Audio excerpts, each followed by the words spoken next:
I wish I could reach everybody in the world. Everyone. I wish I had a button. Boop.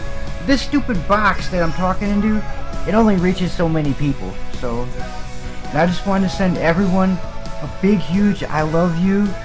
Have an amazing, awesome everything. All the time, all day, every day. I wish that for you. I see you. Have a good one. I love you. Hi everybody, and hi Vincent, and welcome to the very first episode of People Are Awesome podcast. Thank you. I'm glad to be here. Ah, great. How are you this day?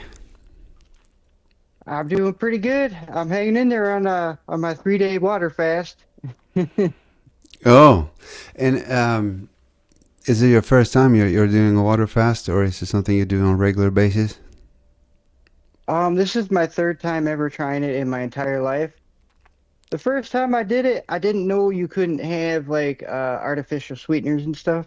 So Mm. uh, I kind of cheated on that one, but I made it 5 days. Second time I did it, I made it 3 days, and I was like, I'm gonna die. Give me something to eat. But today I'm in the middle of day 3, and I'm hanging in there pretty strong. So I'm shooting for 5 days. That's my Ah, goal. you feel Yeah. you feel any difference in your body? Oh yeah, definitely fatigued for sure. Mm. Definitely like normally I walk all around town, and I'm, tons of energy, but Yeah. today I walked to Walmart and back, which is like 5 miles, and I was like, oh my God, that's enough for today. All right. Well, for everybody out there, this is a new podcast, and this is the first episode. And maybe I should introduce myself. My name is Jonas. Hello, everybody. And I'm a little bit of this and that. I'm a musician, a hypnotherapist, a sound healer, and I do a lot of music and videos and creative stuff. That's basically what I do. Yeah, I'm creative, and I'm Swedish, but I do actually I moved to the United States earlier this year to Connecticut. So now I'm back in Sweden over the summer, and yeah. This is a podcast for the people where everybody can share their story and just be themselves. That's what it's all about. Like no weird, like just raw authenticity. And Vincent, you're my first guest. Thank you. And It's quite an honor. yeah, and I just wanna the reason why what make me feel so good every time I see your content is that you are so genuinely, amazingly, lovingly authentic, and it's like you always bring a smile to people's face. That's my feeling. And you're also extremely creative with your art and your paintings. And yeah, from there, would you like to do an introduction of yourself? Sure would. First off, thank you very much. That means a lot to me. Uh, I'm just a I'm just a normal old guy from Milwaukee, Wisconsin, who basically lost everything and had to start over. And Mm, I'm still in what I would call like maybe the healing process, I guess.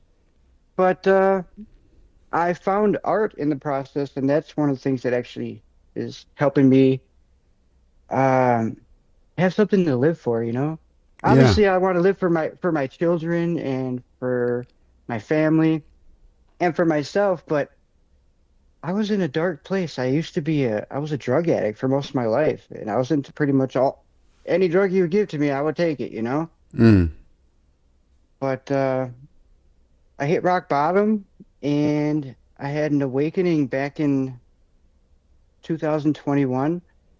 But actually, before the awakening, I had an up close UFO encounter, which Wow. really sent me for a loop, sent me for quite a loop. Um, well, when I was a kid, my dad and us and my family, we used to always look up at the sky and we see UFOs far away and lights in the sky that you're like, that's not a plane, you know? Mm. But in 2018, I got to see one up close and it was totally different, you know, because well, I'll just explain the situation. I'm just Yeah, sitting yeah, outside of yeah, my, yeah, yeah.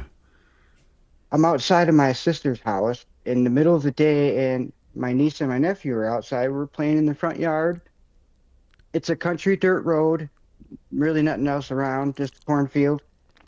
Um, I look up in the sky, and off in the distance, I see like this black dot, and it's like floating, kind of like a bubble. What And was it like I'm like, daytime? Daytime? Or was it? in the middle of yeah, in the middle of the day. Ah, all right. All right. I'd say about 1 o'clock, 2 o'clock. Okay. Hard to remember the exact time, but it's probably around there. And I yelled to my niece, my nephew, I'm like, go in the house and get your mom and dad, you know? This is amazing. Hmm. So they ran in the house. My niece ended up staying in the house, and my nephew came back out with my sister and her ex-husband now. And next thing I know, we're all lined up at the edge of this dirt road, just staring at this thing. And it's really hard to explain the way it moved, but the best way I could explain it was like a bubble. You ever seen a bubble in the wind? It's like it seems like they are here and then they're gone. You know, like they move Yeah, at a yeah. weird.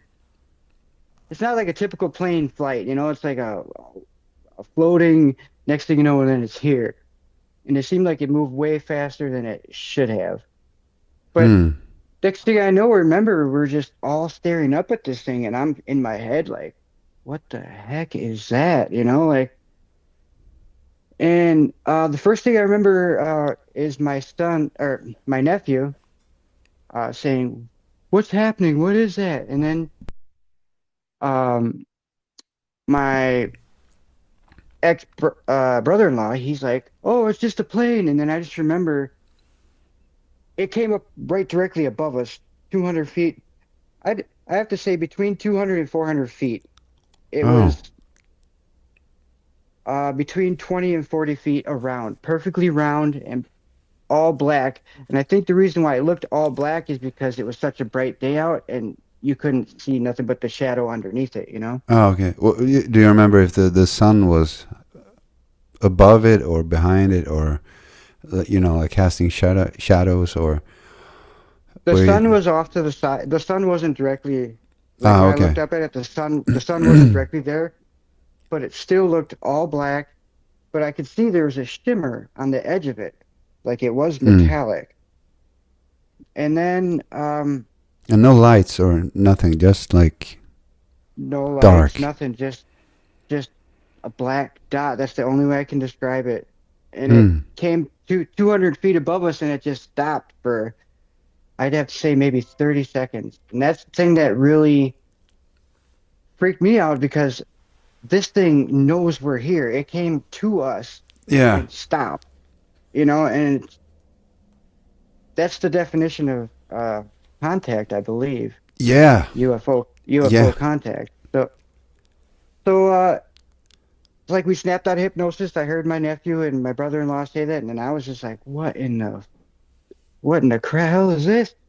And Mm. then it just floated off in the opposite direction, in the same manner, and disappeared off into the sky. Wow. Do you have any idea how long this duration was? I would have to say the whole interaction from the first time I seen it till the time it left was maybe 2 minutes. Mm. Wow, that's so But cool. but that's also um subjective to my perception as well because I also felt like I was in like a hypnosis. That I don't know if I was in shock of what I was seeing. You know how you get into shock, like, and time flies by faster. But it Yeah. just felt like I snapped out of like a hypnosis or something. I don't know if it Yeah. was or not, Yeah, it but might that's might just the be way. shock, much, or might be just tapping into whatever energy was involved in it. I mean, it's there are many encounters where people have experienced like altering their state of consciousness in with UFO experiences. So yeah, Yeah, it was really a life-changing event, man, because it's one thing to see them far away and hear about them and hear other people talk about them, but then when you actually have up front in your face, you can't deny any more experience. It just yeah, changes your perception on reality, you know? yeah, yeah. It does, and that I mean that goes for not to say like when you talk about a spiritual awakening. At least that was what it was like to me. Like you would always hear about people talking about some supernatural stuff or that I didn't believe in, and then when it just strikes you, there's no doubt. It's like you don't have a choice. You can't no longer choose to believe what you want to believe. It's like this is the way it is now. Okay, I just have to surrender to it. That kind of thing. Yeah, 100%. But was So this this UFO experience was that the first one, or of several, or was that the most profound one? that was definitely the most profound one. Like I said, I've had plenty that are far away up in the sky, but I've never had one that close. I've had one other Mm. one that was off in a field, just a bunch of bright red lights as we were driving by. Me Oh. and my sister experienced that like 10 years prior to that. When I was a child, we were on a Christmas trip on, I think it was Christmas Eve, heading from Milwaukee out towards Waukesha. Mm. And my dad saw one while he was driving us, and it was a big van, so I was in the back seat, hiding behind the seat. He's like, "Oh my God, look, it's a UFO! It's a UFO!" And he was freaking out because it was directly over the freeway, and it was Yeah. not supposed to be there, And then there was even a cop that flew by, so the cop must have saw it. He had his lights on, and Ah. for years, nobody would believe him. Maybe not for years, but nobody believed him when we got there. They're like, yeah, right, you're crazy. Another one of your stories. But then they Yeah. found there was a report of it in the newspaper. So, Mm.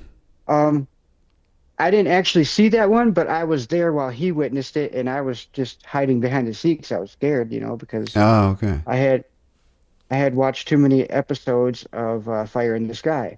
Yeah. Mm. Have you heard about all the weird sightings in the sky above New Jersey? I think it is. It's been on the news and stuff. Yeah, all the mystery drones. Yeah, the Mr. Drones and the lights and stuff. Do you know anything about that? I've I've heard a lot about them. I just don't know.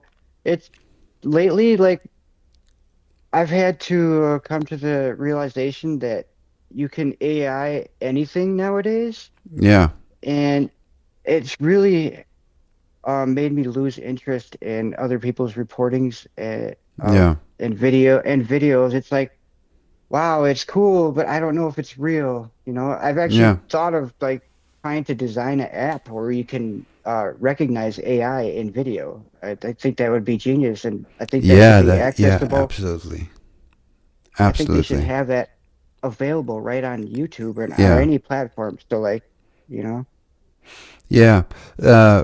The only reason why I think I haven't looked into it that much, I just stumbled across it like accidentally. But the fact that it's been reported by several different news channels, and some of which, at least from my understanding, is quite valid, made me like think like maybe there's something to it. But it's still weird. It's still very weird. yeah, Well, the thing that gets me is like, yeah, the news they got the news channels, but then there's also like they're reporting something, but they actually don't know what it is, or maybe they Mm. do know what it is, and they're just not. Actually, Trump actually, I believe he said he came out and said when he was running for president that they know what they are. They're just not telling us. Yeah, So, which is kind of weird in a way, don't you think? Like yeah, well, if they know what it is, well, why are they there? If they're just if they know it, but they simply won't tell us. I mean, the don't get me wrong, but the most common American way to respond when you don't know what it is in the sky is to shoot it down.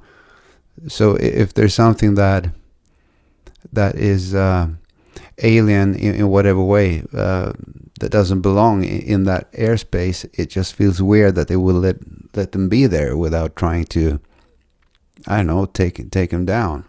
And if they know exact, what they are, uh, why won't they say what it is? It's just there's a lot of mystery yeah, around it.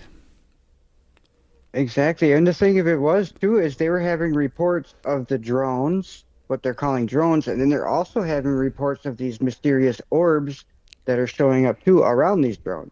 So Yeah.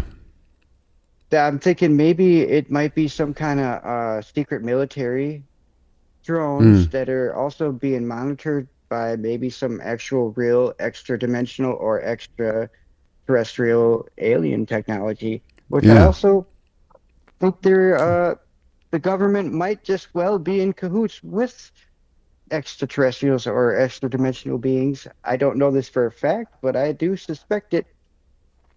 Yeah. Yeah, I'm quite sure. I mean, there has been a lot of reports that has been made public from the CIA and other agencies where they willingly confessed to the fact that yes, we've had alien encounters, but it seems like there's some kind of weird non-response to things like that I feel should be like, wow, that's amazing, woohoo, we finally. But it's like, oh, all right, okay. But there are many reports that are have been made public that are actual documents that you can look up about alien contact. So it's like it's no secret. Oh yeah, the military came out in the 2003, I think it was, and had they had the leaked footage from the military of the UFOs coming out of the water and Yeah. then zooming up into space instantly, like Mm. performing tasks that we cannot perform with the physics that we have today. Hmm. Yeah. Um, is that like a reason why you there are so many aliens in your artwork? Yeah, see, since I had the once I had the UFO experience, Mm. the up close one, I started searching, I'm like, well, now I gotta look into it. There's no choice. I need to like dive into this full-heartedly, and that's what brought me to uh was it Leak Project with Rex Bear? I don't know if you ever seen his podcast, but he's a big time conspiracy science kind of Mm. podcast. What was the name And again? he Leak Project. Oh, League Project. Okay, no, I haven't seen that. Well, he's pretty big. I Mm. follow him. He's got some pretty awesome content. But All right. he had this one guest on. Her name was Elizabeth April, and she claimed to be a psychic, and she claimed to know all about what's going on with the aliens and saying that there's reptilians and there's all different kinds of races, like tons of aliens, and she could communicate with them. And Mm. so I was following her for a while and learning a lot of spiritual teachings from her, Yeah. actually. And then one day she had this video that popped up, Starseed, Atlantean Lemurian soul activation. And that is the video that changed my life, really, because from that day forward is when I quit doing hard drugs. I did mess Yeah. around with marijuana after that, but I quit all the hard drugs, and I don't know if it was brainwashing. I don't know what it was. all I know is I changed, Yeah. and Mm. it got me into the meditation more. I started doing the artwork because I was into like seeing colors. Like, wow, I love the colors. They're so beautiful. Mm. I found a strong interest into crystals and oracle tarot readings, and from there on out, since I changed so much and my family didn't, and Mm-hmm. I was not prepared for this change whatsoever, it's like the energies butted heads, and me and my family we just fell apart, you know? Yeah. I ended up going to jail and some stuff like that because of it. And so now I'm up here living with my brother-in-law, Mm. and it's which has really been a blessing because I've been by myself. I've been able to find myself and actually do what I love. And I've been blessed with loving, caring people, which I really didn't experience before that, you know? Yeah. Yeah. That's what we all need. All we need is love, right? Yes, yes.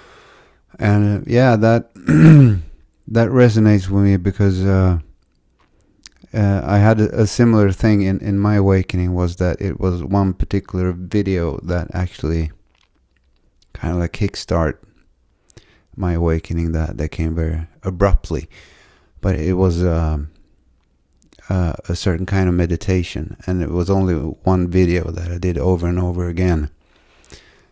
So yeah, and I know the how shocking it can be to realize that, like, just from watching a video with certain instructions or certain energies embedded into it, it can really be such an amazing, useful tool to just connect and no longer be in separation. It's, to me, it was mind blowing, absolutely mind blowing. Yeah. Well, I think what it is I think it's programming. It's Yeah, programming the subconscious mind, and if it's different than something you never experienced, it's gonna change you. Just like yeah, yeah, anything in your life, you know? yeah. It's like and I agree. Everything is programming, and every program becomes a habit or a behavior, whatever kind of behavioral pattern we have. It doesn't matter if they're good or bad. It's everything gets to be like established habits in the end. You just do things automatically.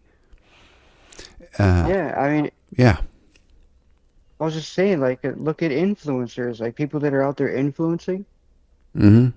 They're changing people through programming because Yeah. they shared their program with them. It's like a TV, Mm-hmm. you know, like these. Yeah. That's why a lot of older people are stuck in their ways because Yeah. they've been watching the same TV programs their whole life. They've been Yeah. doing the same program their whole life. And I got Yeah. into Dr. Joe Dispenza, and one of his rules was Yeah. do something different, no Yeah. matter what it is, even if it's something small, because that makes a new neurological path within your brain, and Yeah. you have new pathways that you can take. Mm-hmm. Yeah. It's all about to uh, to keep energy flowing and moving. We need to do things that are outside our comfort zone, because every habit that we establish becomes very convenient, and most of our habits are based on fear, unfortunately. But I think it's interesting that if you just break down some words like television, TV, if you break it down, it's like tell a vision, like speak a vision, give us a vision, and what is offered within the television channels. And it goes back, it's like the same like as channeling. There are different channels with different programs. It's kind of like quite nice and neatly spelled out in a weird way if you break it down. Yeah, exactly. And I like the fact that you brought that up too, because that's the way I see reality is like our Hmm. frequency is a TV, and we only experience which channel we're tuned into with our vibration, with our mind, with our Exactly. program, Yeah. with our thoughts. Yeah. But Yeah. I completely agree. And you know that like we are receivers and transmitters at the same time, and our consciousness is definitely not generated inside our brains as we've been taught in school. It's much bigger than that. It's connected to everything that exists, to every tree, to every rock, to every bird, to all of it, everything in existence. I totally agree with that. You Mm. know, I've been down the rabbit hole of so many things in my life, and it's hard to tell which one's true. But a lot of people speak of God, but how could you ever know God without knowing Mm. yourself first? Oh yeah, yeah. But I guess we'll never know what's outside this reality. I mean, till we're gone, you know? This is Mm. what we have. This is what we know to be true. Yeah. And uh I don't know where I was going with that. I had a brain fart. Mm. Yeah. It's a touchy subject, and I hate to like trigger people too sometimes, you know? Hmm. Yeah, I think that the reason why God is such a sensitive thing or sensitive word is because it's everything. It's everything and nothing at the same time. It doesn't like it's not only one thing or a couple of things. It's everything. And it's not something, and hence it's not something that is outside of ourselves. As you know, some old traditions got the old belief that there's a white bearded man up in the clouds that is God. I think that the mystery of God, one of the great aspects of that is that everything is God. And I you are God, and I am God, and we might not even know it. And because it doesn't make sense with that there is a God in existence, and at the same time there's so much shit in the world with wars and famine and diseases. If there's a God, he would stop that if he were to be a good God. But it makes completely sense that if everything is God, if everyone is God, without realizing that we can discover the God spark within ourselves and find out that wow, I'm a part of the God force.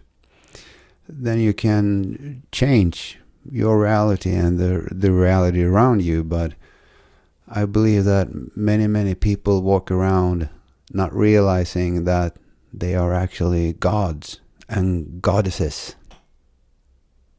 That's well, my take on that. that's exactly what I align with, Mm. but I was actually afraid to say it. I'm glad you did. Yeah, yeah, and there's so much.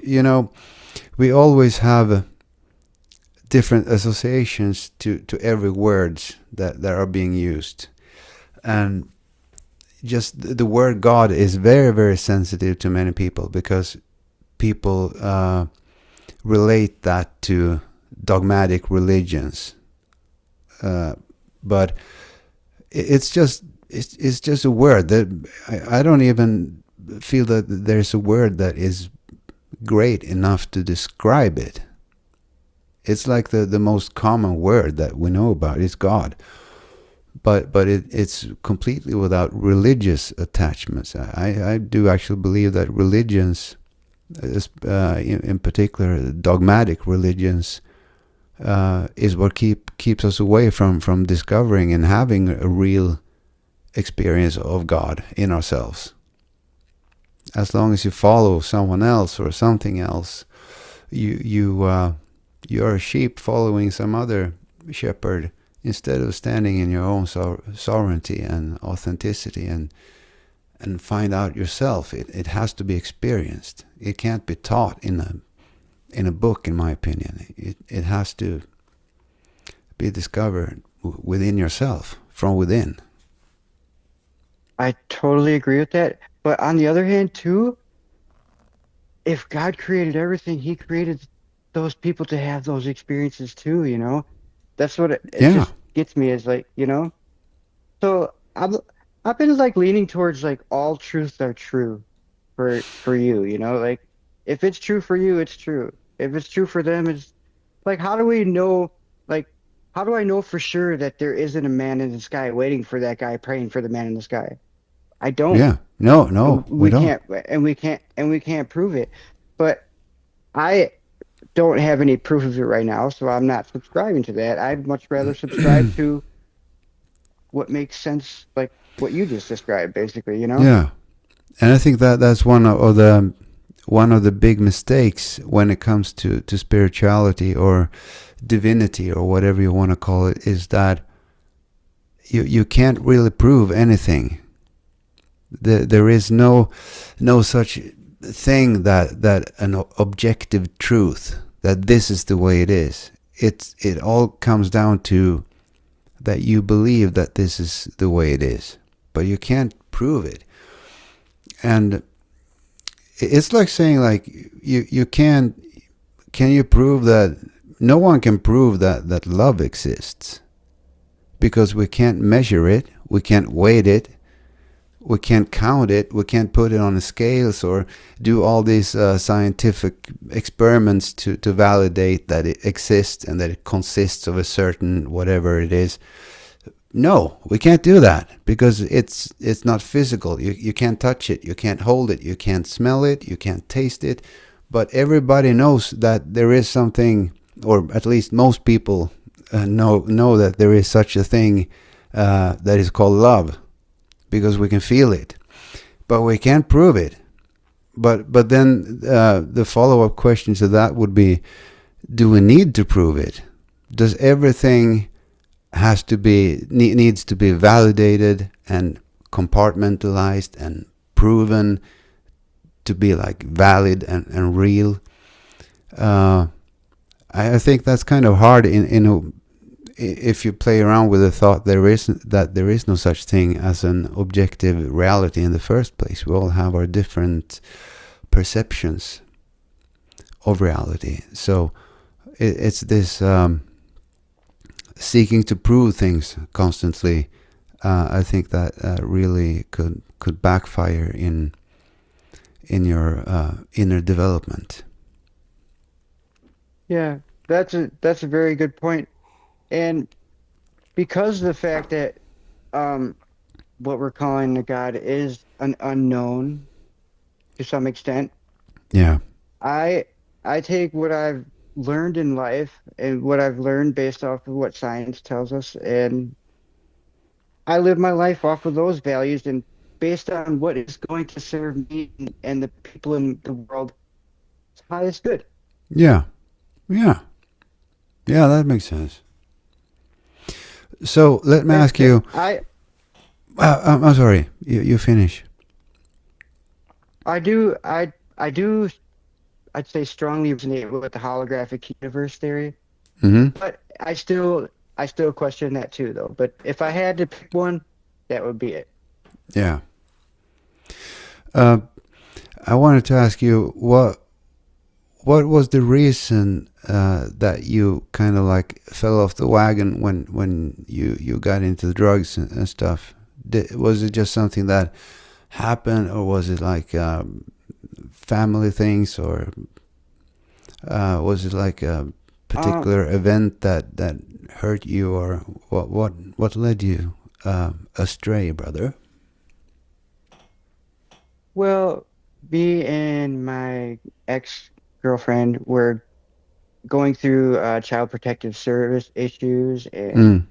drug rehab and getting our son because they took our son away from us and foster care and so basically we just couldn't handle the stress. But then once it was largely my fault that we separated because I came to the realize that what I was doing was wrong and what we were doing was wrong, and it's not the way I wanted to live anymore. So I honestly strongly judged her, maybe in ways I shouldn't have, But I knew I had to leave because I had to protect myself from that lifestyle. Yeah.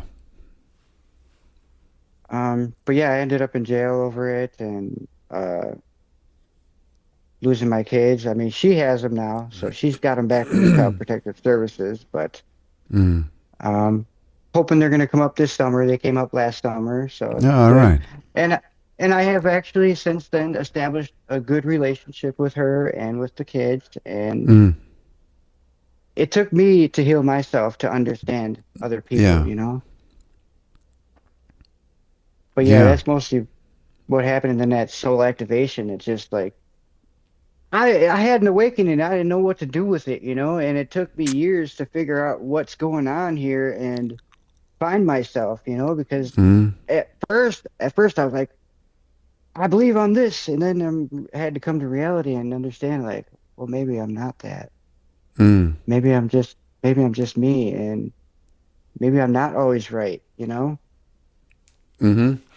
Yeah, that's a good line of thought. I think that many people should start to employ within their mind field. I might be wrong. That's a tough Yeah, one, but it's yeah, very important. yeah. But how could you ever know you're right if you can never admit you're wrong? Exactly. Exactly. That is so true.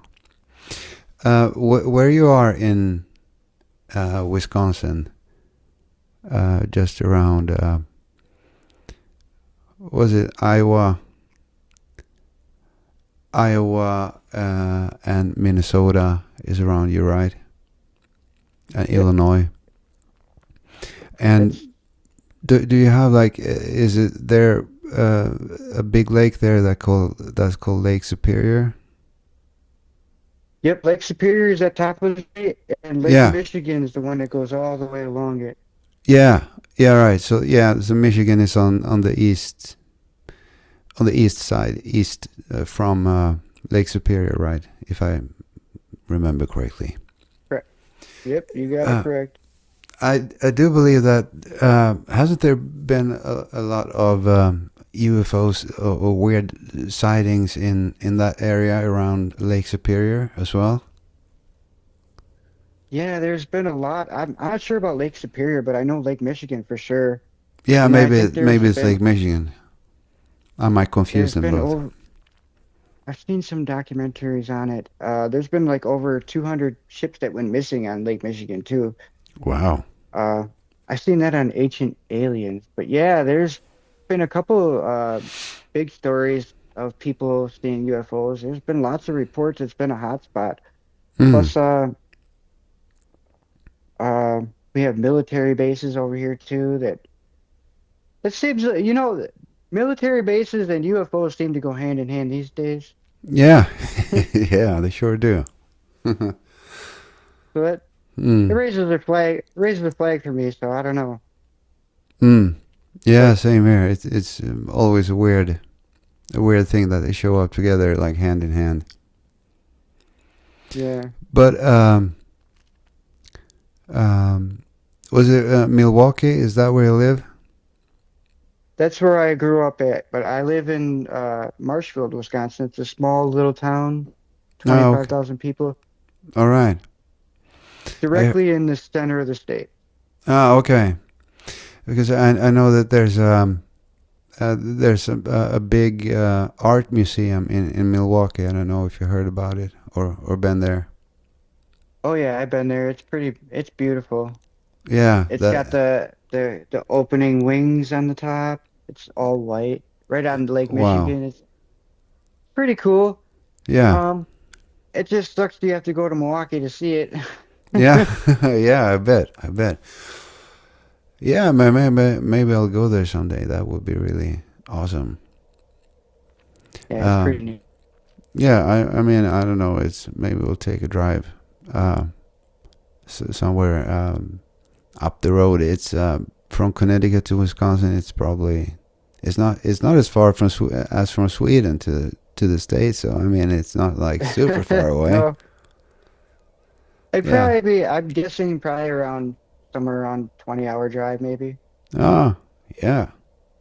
Because Milwaukee is right basically connected to Chicago. They're an hour and a half away in a Mm. car, so you could hit up Chicago on the way to go to Milwaukee.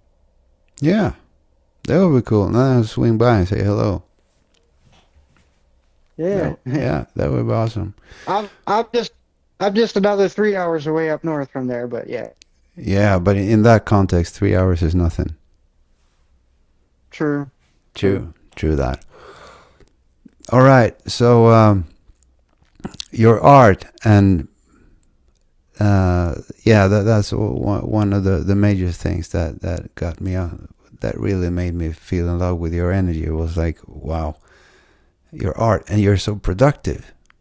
It's like I was wondering. Sometimes I've been wondering, like, does he have employees that like just pushes stuff out through a machine or something? It's like, yeah, you seem to have an endless inspiration when it comes to painting. Well, well, part of my inspiration was when I first left my son, I told him very emotional, but Hmm. I told him I have to go, and you're gonna need to take care of your mother, and I'm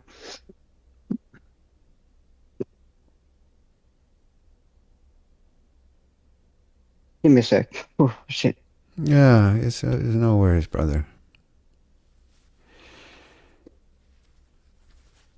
But I told him I was gonna go be a famous artist, Hmm. and that's probably my main inspiration. Yeah. But yeah, so that's what's kept me going to like Hmm. to not lie to myself, you know? Hmm. Oh,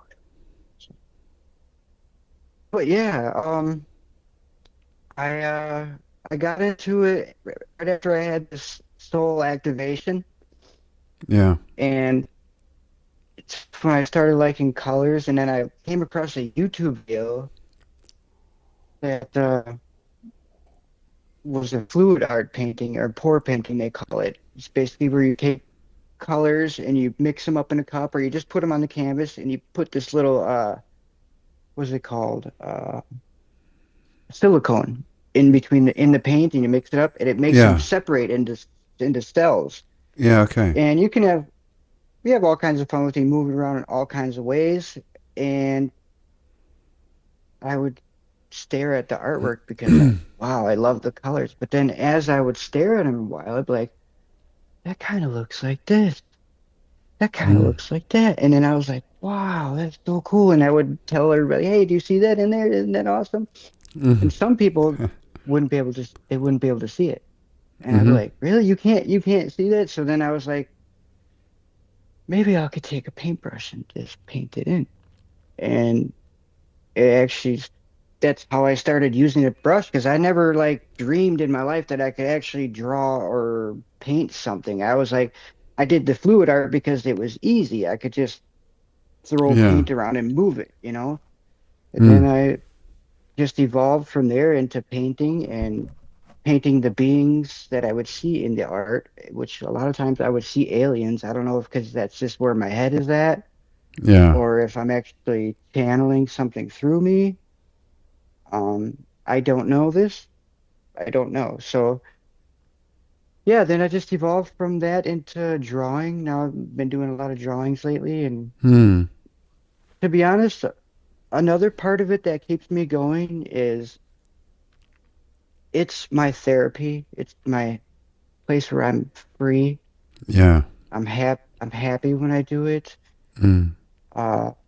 it's very like if somebody's watching this and if you ever want to quit doing drugs or quit doing something that you don't want to do, focus your energy into drawing once and see Mm-hmm. how you feel after you have like, you had nothing before you started, but when you're done, you have this tangible 3D. This Yeah. can last forever, you know? Mm-hmm. And the fact that I was able to post it on Facebook and show other people was like the biggest fruit because I was never a person that like invited other people to look at me. I was a guy in the corner, Mm. trying to just be away from people in Yeah. a sense.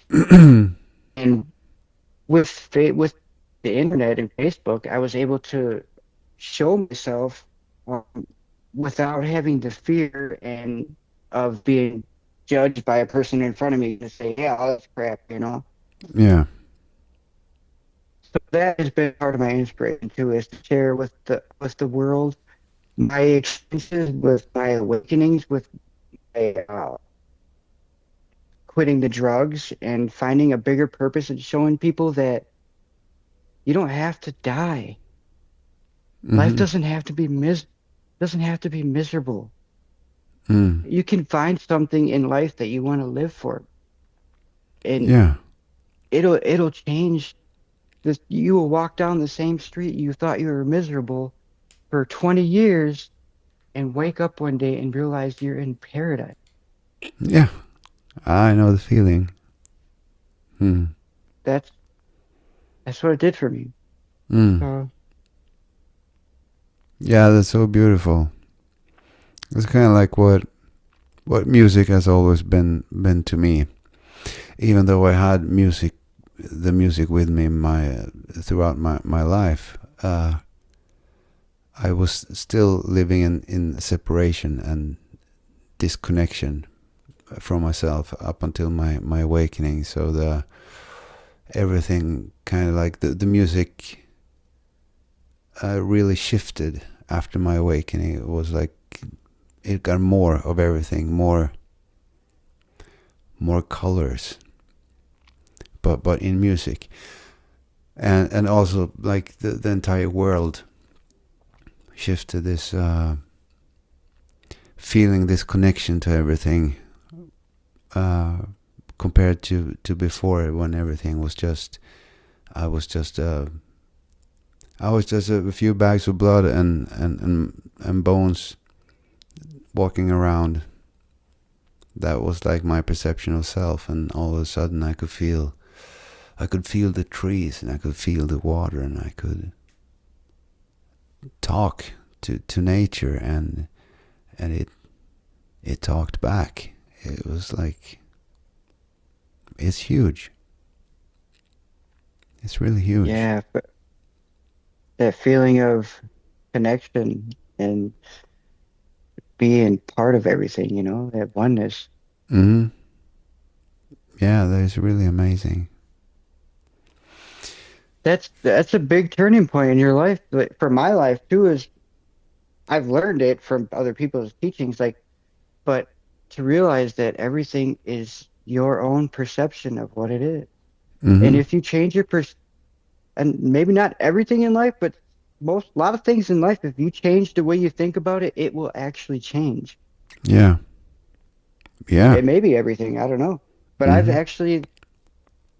I've had people in my life that like my ex, for instance, when I first had the awakening, I was like, "Oh, you're wrong. You're still doing this and this, and I can't do it." But now that I'm starting to see her in a different way, she's changing, and it's like beautiful to see that. Hmm.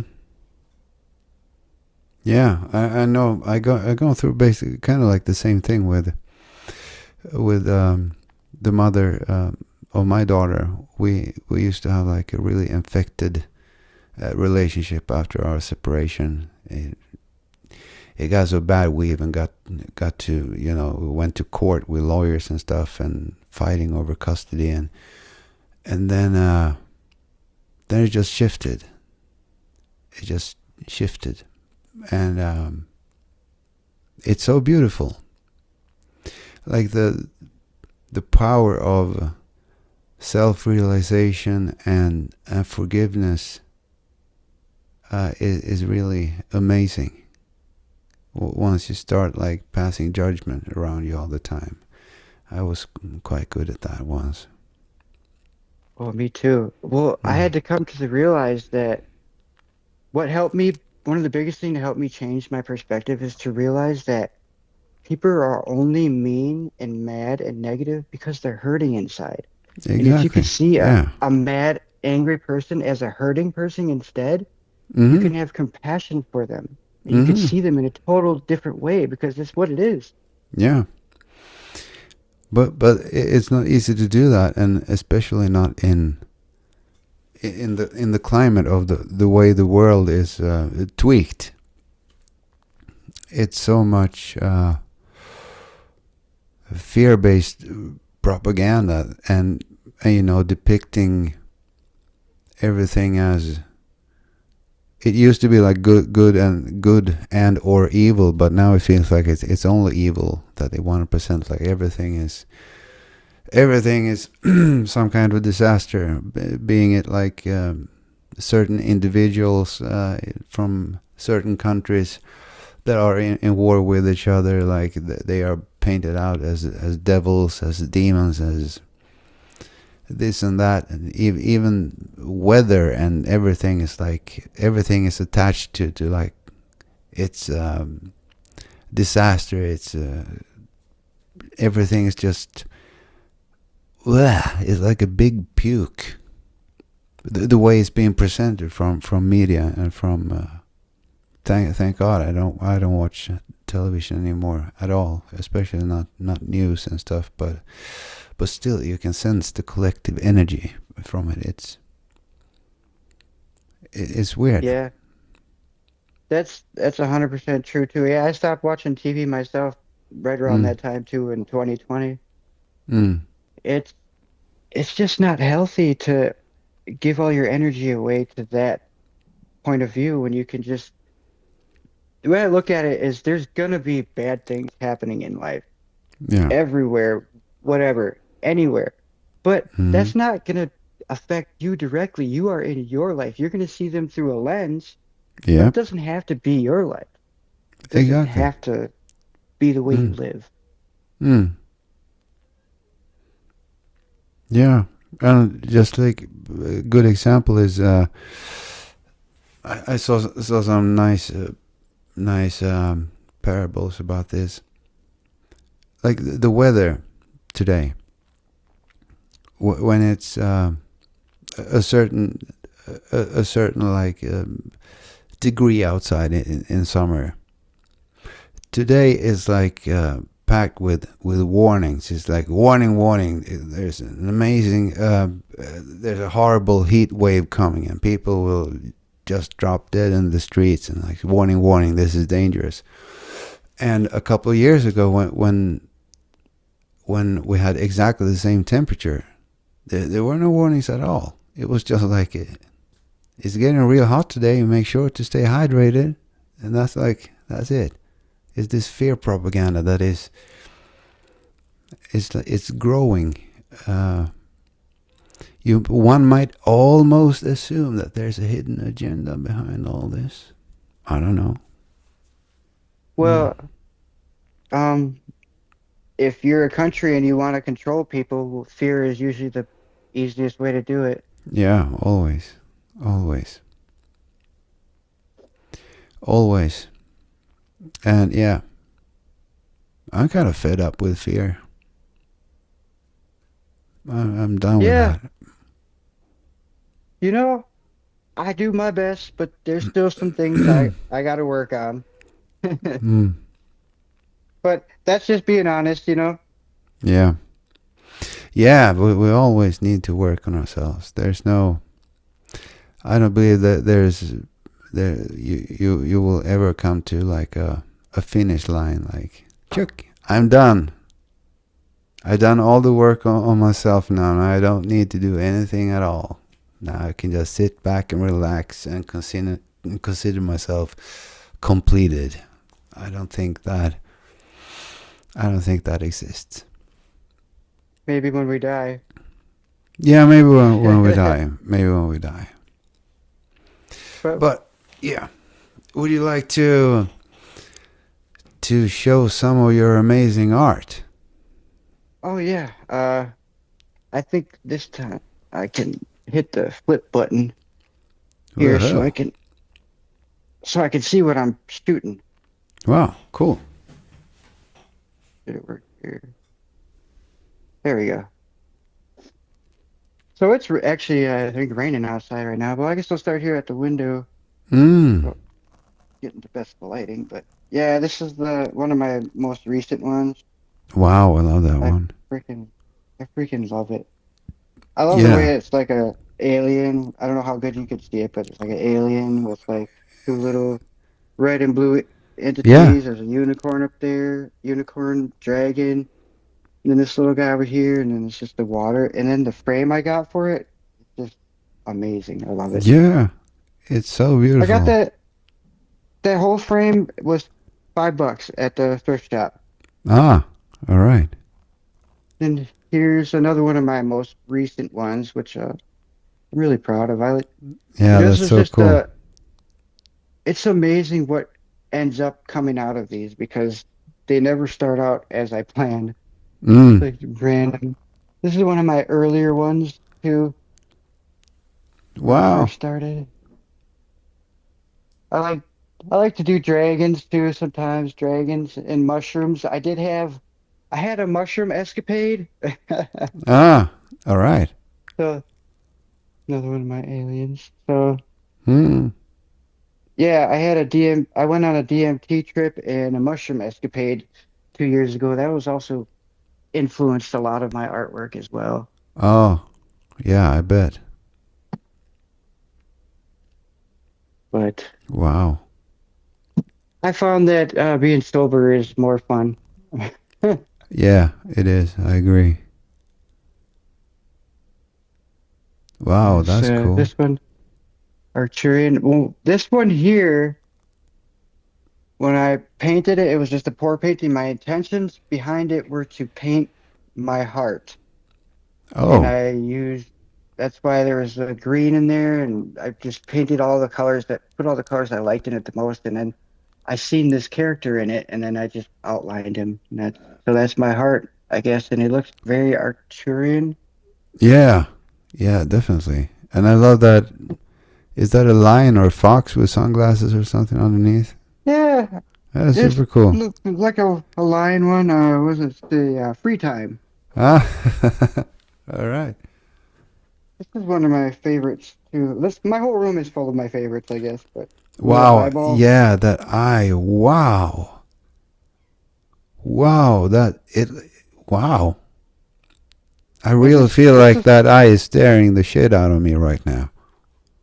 it's a tiny one, but yeah, it But was big one just a for pour being an art eye. painter. Yeah, Wow. uh, it's keeping an eye on me while I I create bet. music. I also create music too. I haven't uh I haven't achieved anything as amazing as you have, but I still do it for fun. Yeah, there's nothing to achieve. It's just another way of being. Yeah, very true. This is one of my earlier pours. Wow. Yeah, that's cool. That has some kind of um, Asian historical touch on the face and the. Yeah, Yeah, I don't know. the blue alien, Yeah. and then there's the little demon guy back there. And if you Mm. notice, his tail's coming around, and she's got his tail. Wow. So the thought behind this is that control your demons, don't let them control you. Exactly. And then there's another face on the right there, a blue face. On Yep, the yep, yeah. Okay. yep. And then there's also down here like a little Buddha guy Wow. down I here, love and then another paintings like ghost that over here. when you can find little beings and entities And then if hidden. you look, Yeah. and then there's a little chick right here too, if you could see her. Yeah. And Wow. then this is supposed to be like a bridge, and at the end of the bridge there's a little doorway, and there's some people out the end of the doorway. Wow. Yeah, love the details. And then that was supposed to be a mountain with lava coming down it. Mm. You can see. But yeah, Oh, cool. this is one of my first drawings. Uh, Ah, the cube. I suppose if you stare at it, this by from the chart, if you stare at it and you follow this line all the way around it, Yeah. it helps you to see the image in 3 dimension instead of 2 dimension. Yeah, it's like So you a, have yeah. the cube. Mm-hmm. Then I added my own spin to it, did positive, negative, and balance, which and neutral, which is Mm. red, blue, and purple. All right. And here's some more of my little tiny ones. These ones harder to get on camera because you can't see what I'm showing you as well. Mm-hmm. Yeah, this is my dream girl. Mm. This one got a lot of attention. Uh, it's my version of a cyborg alien. Yeah, I thought like it looked like some kind of steampunk alien kind of thing, almost.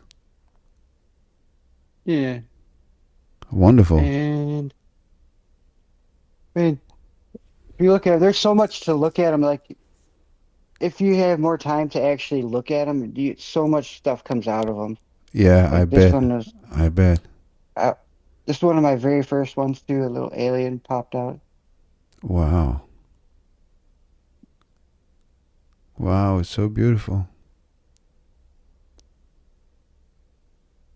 This is Wow. was one of my favorites. This is supposed to be my angel, alien angel. Hmm. Sometimes I think aliens are angels, you know, sometimes I think that. But this was supposed to be her wings, but it also, to me, it looks like her Tauros energy field that's around her. Yeah. And, Yeah, and definitely. then there, and you got the unicorn up Ah, there. the unicorn. You could sell that to my daughter for $5 million trillion. She loves unicorns. Oh, hey, if you want to make yourself a cat, I have them all on my Facebook if you want to Mm. have your, I'll give you permission, not the customer or not the other viewers. But yeah, got this one was a dragon, couple Yeah. dragons, and like a snake, mountains in the background. Then you got the guy's head coming out of the water, and then his Wow. hands like scratching the bottom of the dragon's Hmm. face. That's Or cool. alien angels, angel alien. This one's just another alien with a bunch of attract. Hmm. One of my this is another one of my real favorites. This dragon here too, because I don't know. I just love dragon. Yeah, that's amazing. I love that one. The eyes turned out pretty cool. Yeah. Yeah, it's super cool. This is another one of my earlier ones when I first learned how to like do the eyeballs. This is actually supposed to be interdimensional portal that ended up looking like an eyeball. And Hmm. then you got like a Hmm. waterfall. Uh yeah, Yeah, I love the way you these work with big colors. yeah, you know, it took me a while to understand what colors look good and how to do contrast, and it's Hmm. still a work in progress, but this one here is one of my favorites. I don't know if you can see, but it looks like a whale right here. Yeah. Yep. And there's this little, and then also if you look at it, it looks like a face. And this is his arm coming down, holding a wine glass being filled up. Yeah. Uh, Yeah. Yeah. Yeah. I see it. Oh, that's cool. and that's just something, you know, it's just stuff I've seen in there.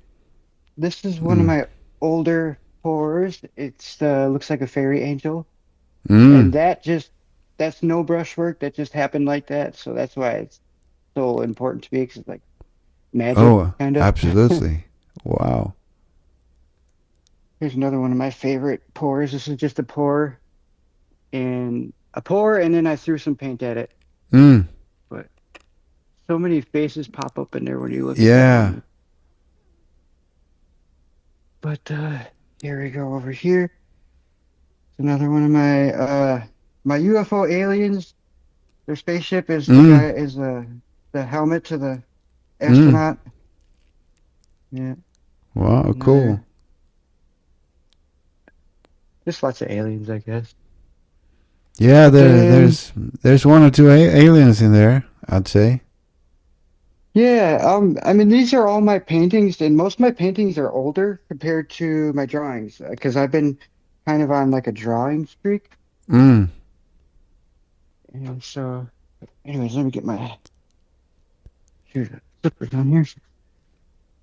Come out and I'll give you a quick tour of the other rooms. This is my first painting I ever did. Uh, Whoa. just a strictly fluid art. I tried to use a blow dryer and I don't know, it didn't work out like I wanted to, but It's it's cool. still all right. It's Yeah, still it's all right. really cool. And I got all kinds of little ones up there. I can't really get too close to it. It's kind of dark in here because it's raining. Mm.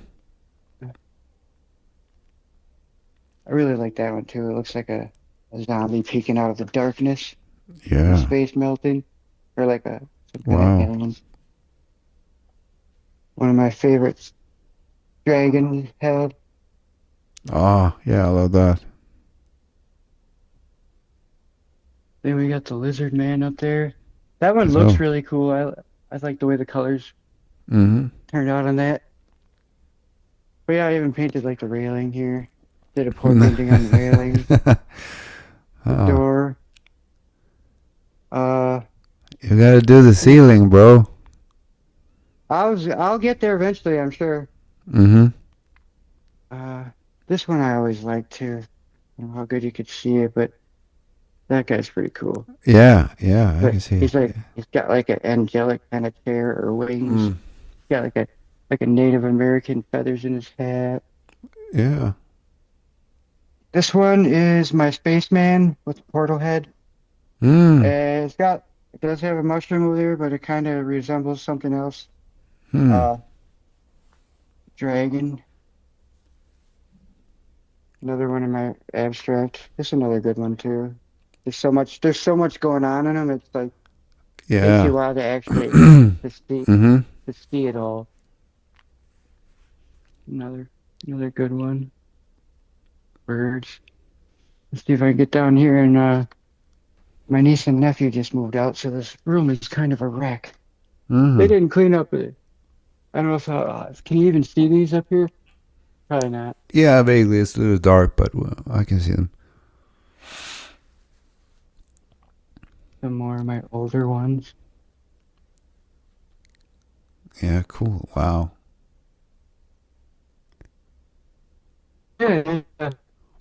Reptilian Mm-hmm. people too. So I still feel like, I'm still learning, like, Yeah, because 99% of this was self-taught.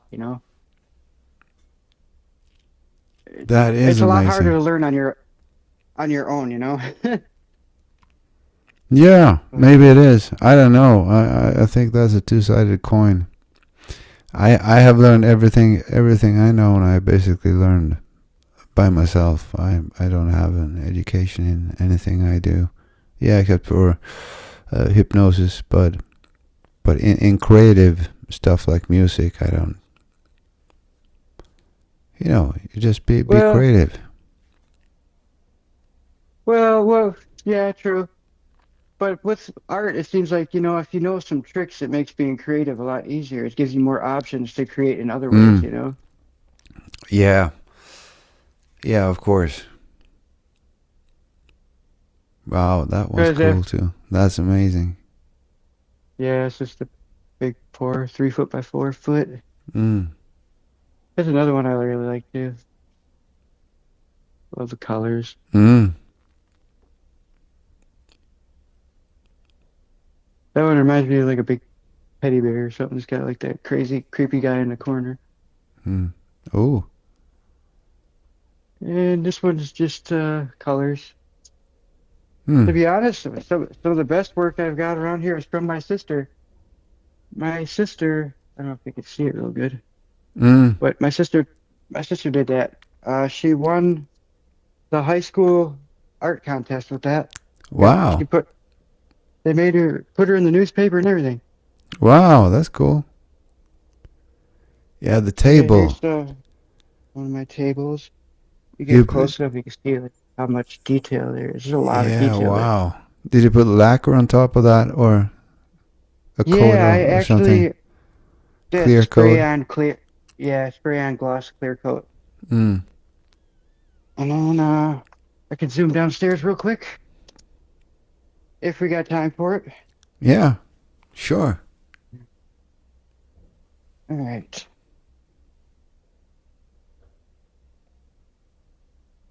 Let's start over here. Mm. It's the love ship with over a car, kind of like an abduction scene. All That right. one, drink truth. Mm. This one says look within.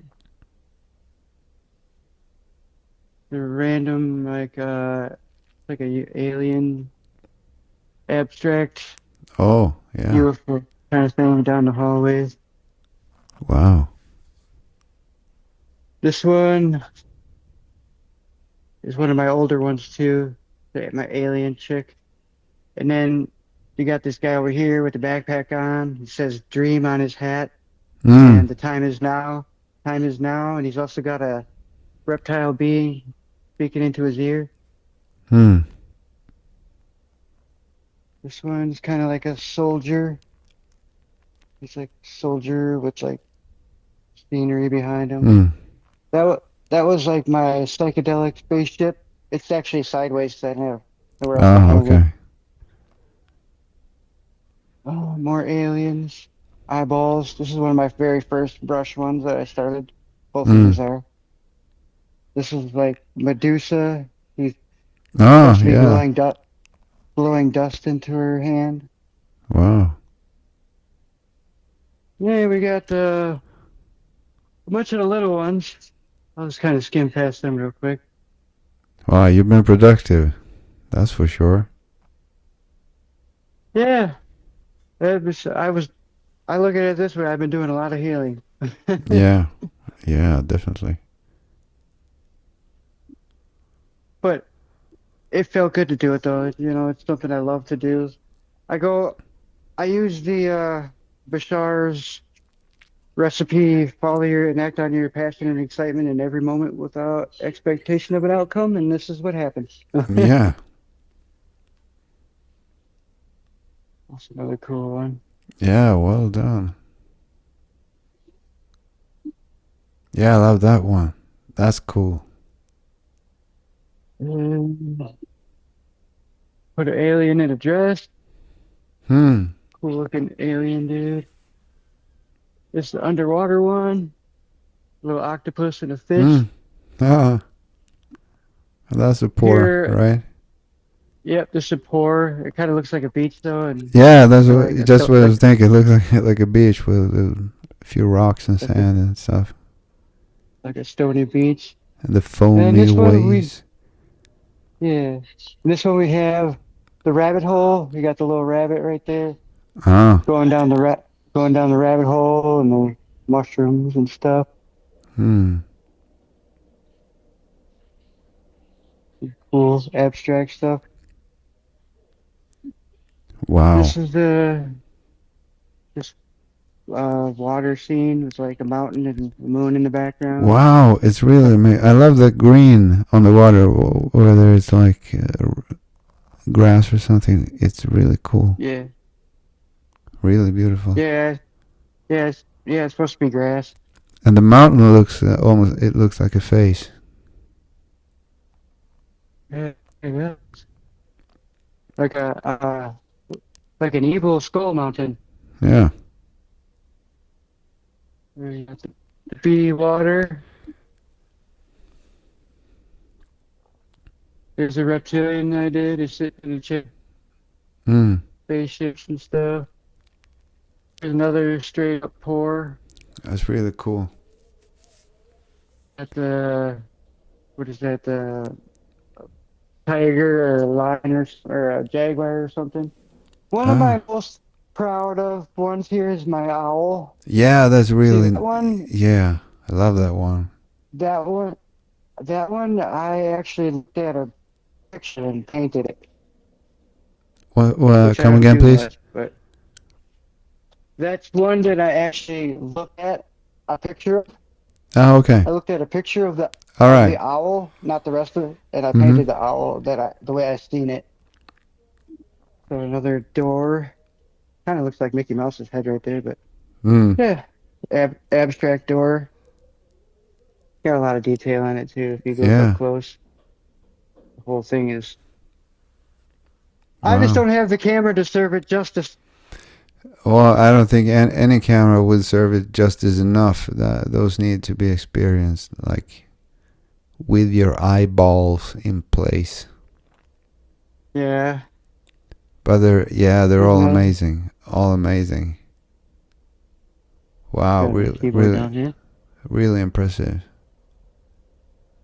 Let me go zip through the other room real quick. Have you So tried if to I turn the light paint? on? Oh, what's that? Have you tried to paint? Well, I suppose you just paint intuitively, whatever comes through. Have you Yeah, have you 98. have you tried to set an intention before you start, like thinking about a certain person or a certain outcome or a certain situation, or and see how Well, that what happens then? my Have you? fa my most of the time I just set the intention for love and light Yeah. to have positive healing energy because I use the paintings to heal myself, so I figured Mm. if I set that intention, it could probably heal other people, you know? Yeah. Yeah, that's So, beautiful. Wow, that house is it's turning into a museum. yeah, it basically is. Mm. You know, there's something different to that. There sure is. Michael. Yeah, one that I was working on yesterday, I hung it up out here. Oh, I don't know if you okay. can see it, but got Yeah, some that's cool cool. detail. That's I'm really gonna add cool. paint to it later, but I just like the way that it popped out in Wow. the color. Wow, the Colors kind of, layers. The layers. yeah, So there's a lot much. going on in it. Yeah. Wow. There's some there's golden triangle being. Oh. These are like the little insectoid beings. Mm. My star family Mm. painting. Got another one over here. I can't really see it, but Mm. all right, off to the dungeon. Wow. Thanks for the tour. Yeah, did you want to go downstairs to see the rest yet, or Are there maybe more? real quick? Are there Yeah, more? Wow. Oh, yeah, yeah, well, sure. well, I can't. The light's not working right now. Oh, there we go. Come on, light. Well, I'll come back as soon as it comes on. Hmm. Yeah, we got the kitchen yet, and uh, this was Yeah. my version of a Pleiadian, Oh. and more stuff, I guess. Mm. Yeah, that eye was cool. This one's pretty cool too. I'm actually gonna add more paint to this one yet. I just haven't decided what I'm gonna do with it yet. But I do see Oh. a head figure right there, and a shoulders, a body that could be made. Mm. And then my favorite lion drawing, Hmm. my little spaceship, my alien room. I got the wizard up there. I don't know how good you can see him. Pleiadian. That's another Pleiadian. Yeah. Love it. My Pleiadian intention behind it. This cool little alien guy. Mm. got all kinds of paintings. I'm just going real quick, so kind of taking along, I guess. But yeah, here's my control panel. This room was supposed to be my spaceship, my little Mm. control panel, and this is supposed to be like a galaxy, and looking into it. All Put right. little futuristic control panels on the door here. So like, Yeah. Wow. That's so cool.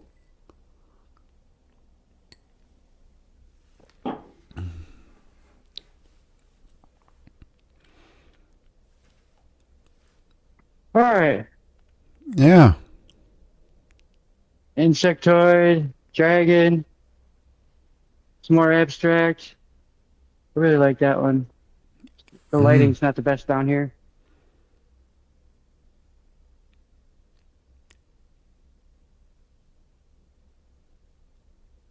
I definitely got to clean up down here. It's a little messy. Mm. Mm. Like the elephant. Yeah, those are all amazing. You know, it's hard to see them until you get them in the right lighting too, you know. Lighting is everything when it comes to art. Yeah, I Another agree. cool abstract one. Mm. There's another table that I did. It's got the Taur. I put a bull on there because I'm a Taurus. Mm. And cool stuff. The alien. You are the Mm. star. Wishes and his little genie lamp down there, and the alien's coming out. Says, "Dream big." Ah. Why not, right? Yeah. Got a cool abstract alien in there. You probably see his face. Yeah, that's super cool. Super cool. So yeah, lots of aliens. Here's another table. Oh, that's nice. So yeah, Wow. that's most of it. But that's not including the other about 150 drawings I have. Well, all right. Well, you should you should have like put up an you should put up an exhibition and like invite people to come Hold on. look at your stuff. Well, we'll Well, see. that Eventually, that's my plan. My plan is to actually have my own little museum. You know, that's something that'll be like permanent. But mm, we'll see where life takes me. You know, yeah. just have to see where life goes. Mm-hmm. But in the meantime, I'm just gonna keep making art because I love doing it. You know. Yeah. Yeah. Wow. You don't stop, please. I also play music a little bit too. I got the piano I play and guitar and drum set, and I do use computers and stuff too. Mm-hmm. I gotta be honest, you know, I was always a big hater of like AI making music until I Mm. made some music with AI, and I was like, wow, Mm. it is amazing. It helps the people do stuff that they can't do, you know. Like for Yeah. instance, if you're a vocalist and you don't know how to make the rest of the music, it can provide that for you, you know? Mm-hmm. Or for me, I've been using it just to write the lyrics and letting it make the rest. And even that's Mm. cool because as far as like listening to music and radio, and the radio and most of the music out there has some really not good programming behind it.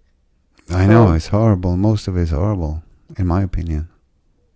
yeah, so I like to put my own words in music and be Mm. able to listen to stuff that I would want to program myself with what I want instead of what somebody Mm. else wants, you know? Mm-hmm. Yeah. Yeah. It can be useful. I mean, personally, I have I have a little thorn in the side to AI because I think it's like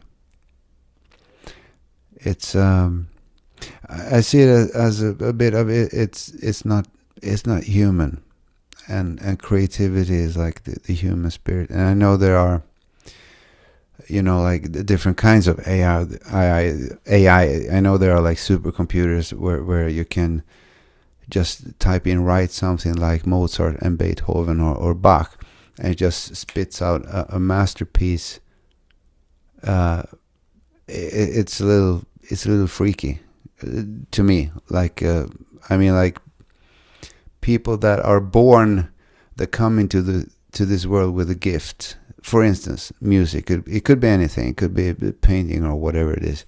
But let's say some people have an amazing gift of music, like Mozart or Beethoven, and it's not without reason.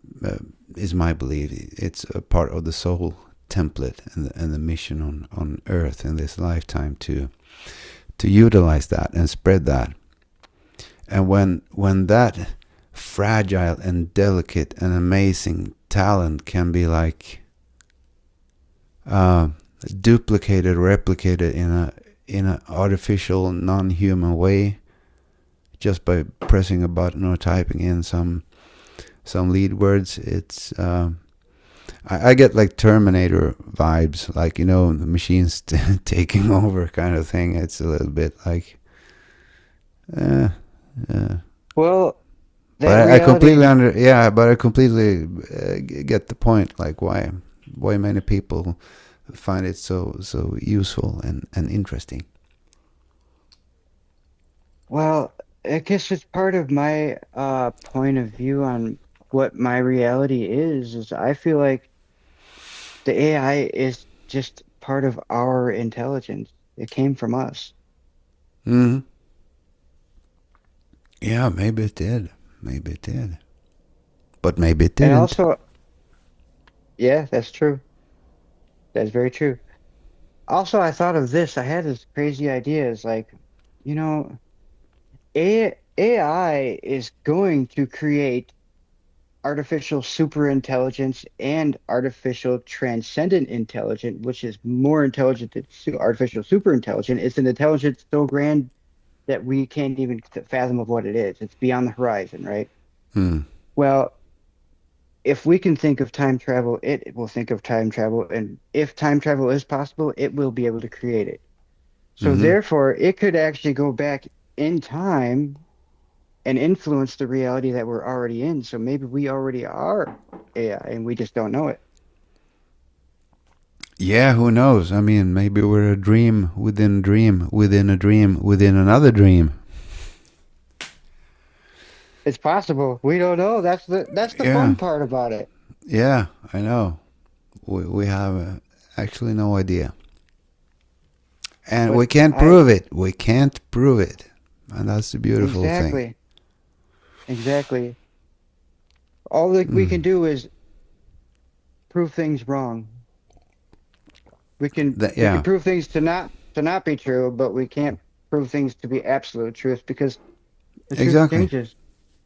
Hmm. And that So goes for the micro and the macro in every single regard. There's nothing that you can't really prove. You can just accept and believe that something seems likely enough to be considered a truth from your own perspective. Even like things like, yeah, I mean, if most people affect the fact that Germany exists, or France, or Sweden for that matter. But how could you know? You've never been in Sweden. You can't know that Sweden exists. You just very true. assume. You probably believe it because you've been told so, that there's a country called Sweden. But you can't 100% know.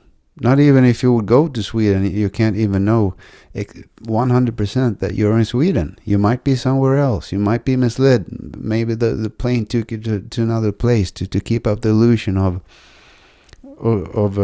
the lie of Sweden. You never know. You can't know anything. That's very true.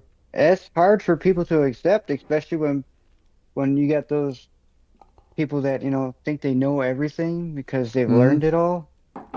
Yeah. I was that person. Mm. Yeah, yeah, You me know, too. Me too. but I thought I knew everything, but then I had to realize that I didn't. You know. Yeah, I think there's a big difference in between knowledge and wisdom. Knowledge is, kind of like memorizing answers. You might be like good on Jeopardy or Trivial Pursuit or like pop quizzes and stuff like that. But to like transmute that into wisdom, into to really embody it, and not just like giving answers to questions, but to understand the questions, and in particular the big questions of the mysteries of life. That's what I feel is the difference of knowledge and wisdom. Wisdom is more like Yeah. more like a becoming. Well, wisdom is actually experiencing it and living it. Yeah, Knowledge is more taking in information. yeah, So yeah. wisdom wisdom can't be preached. It can only be practiced Mm-hmm. Yeah, because yeah, you can't know the true wisdom until you actually do it. yeah. Practice it in your life every day. Mm-hmm. And At least and that's the my people point of view. yeah, yeah, it completely resonates. And again, when it comes to like knowing stuff, in the end, we don't really know anything. And I think it's a cool thing that I heard someone say. I don't remember who, but it really put things in perspective. It's like we are tiny little specks on a tiny little ball that we call Earth, and this planet that we think is gigantinormous from our perspective, from a cosmic perspective, it's just a tiny little speck in an infinite space that never ends. So if you would take like all the knowledge in the world, all the wisdom in the world, if you would take everything that has ever been written in every ancient scripture, in every book, in every library, all the knowledge of the world in every topic, and grind it down into your head, you would still be just a tiny little speck, like a microbe, not even a microbe, on a tiny little speck planet that is absolutely nothing, less than a snowflake in this vast ocean of nothingness. It's like, what does anything really matter about when you like really zoom out the perspective? Yeah, It's kind of there's humbling the in a way. well, that's the whole thing is like with the Big Bang is they like to tell us, oh, this is what we believe has happened, right? Well, if you're basing that off of only the little bit of knowledge that we have that we could observe, there could be infinite more than that, you know, and Yeah. I think it's just, I mean, it's all they've got with science, but it's still very misleading to say this is, a lot of people don't understand that it's just a theory, is what I'm saying. Mm-hmm. Oh yeah, and I feel like, I mean, the Big Bang is. I don't find that completely unrealistic. But what I find completely unrealistic is that there was only the Big Bang, and that was the beginning of everything. Because the natural question otherwise would be, what was before the Big Bang? Then I suppose there was another Big Bang, because I believe that everything goes in cycles. Everything goes in cycles, like in the micro and the macro. A human life is a cycle, and then we have other cycles of the earth, and the precession of the axis of the earth is another cycle, and everything is. I don't believe that there's nothing has a start and an end. I just don't believe that way of linear thinking is just something that is made up by human beings that has been living in separation. And linear thinking, the linear time as we have been taught, it doesn't exist either. It's like there's no tomorrow, there's no yesterday. Everything is just one big expanded now moment.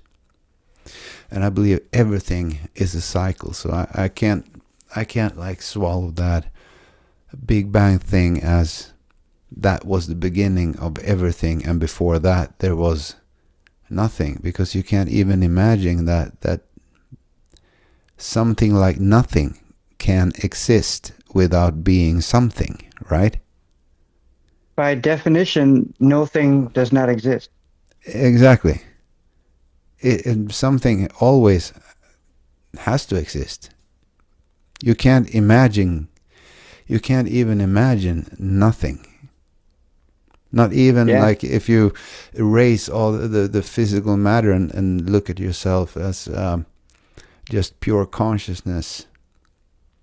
There's whatever you erase, there will always, when everything has been erased, there's always some kind of space that could hold something, and that space can't be nothing if it's there, and there's always something there. It's just like nothing doesn't exist. It can't. Yeah, it's very true. Mm. Very true. Well, as far as science tells us, that even lines up with that too, because nothing can be created or destroyed. It's just all energy. Yeah. It's all energy. No, energy. Mm-hmm. From what we know so far, I mean, who knows where the future will take us? I've been watching a lot of videos about technology, and the way technology is advancing lately, it's just blowing my mind. They've got free technology. They've got AI doing this. They got AI doing that. They got robots. Like, Yeah. we are really, I think we're almost already at like the event horizon. We don't know what's going to happen in 5 years. No, We don't even know no what's going to idea. happen tomorrow, you know? Mm-hmm. No, that's yeah. I mean, just turn back the clock and look like what the world was like 10 years ago. Right. Things shift with such an intensity, but still so progressively that we're barely even noticing it when as it happens. But once you pause and just, all right, let's hold our breath, catch our breath for a moment and look back. 10 years from now, it feels like it was so much different. So much was completely different. Like, you know, the fear-based propaganda and the use of the devices and, you know, iPads and computers and social media and everything. And yet in that time, we still thought that we were like, wow, we got so much technology now. And still it's like nothing compared to what we have today. And probably in the same regard, we can't even fathom what it will be like in 10 years from now, or let alone 20 years from now. Whoa. And the Maybe we're flying. Maybe we're flying. I don't know. We got maybe we can buy some little drone backpacks,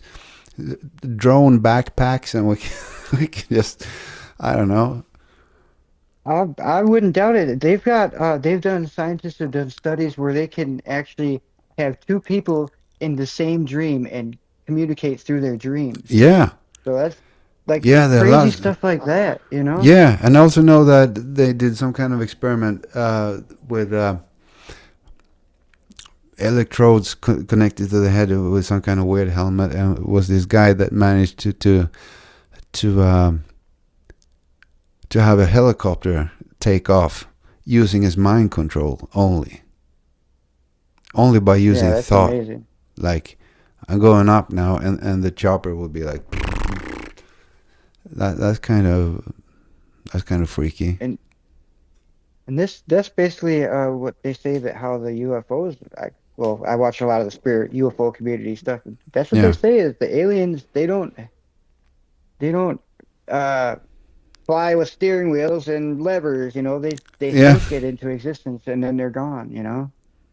Yeah, and that would be weird if they had like mechanical UFOs with shifting gears, like put in number Right? 5. But I mean, just like things that was completely the things that were completely unimaginable just when I grew up.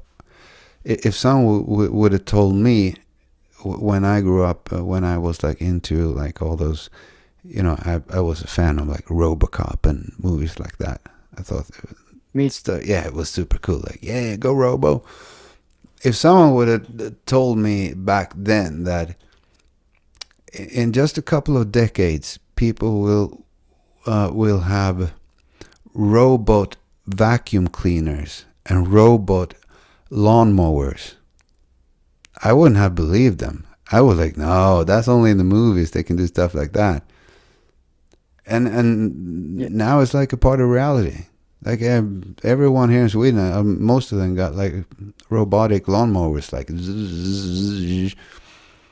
and vacuum cleaners yeah. as well. And I could have dreamt of something like that when I grew up. That was like, no, that's only like fantasy stuff. And now it's The real. robots, Mm-hmm. robots are getting really crazy. They got the robots building all the cars now, and they can build, I think, one car every minute or every 2 minutes. A complete Whoa. car. And Yeah.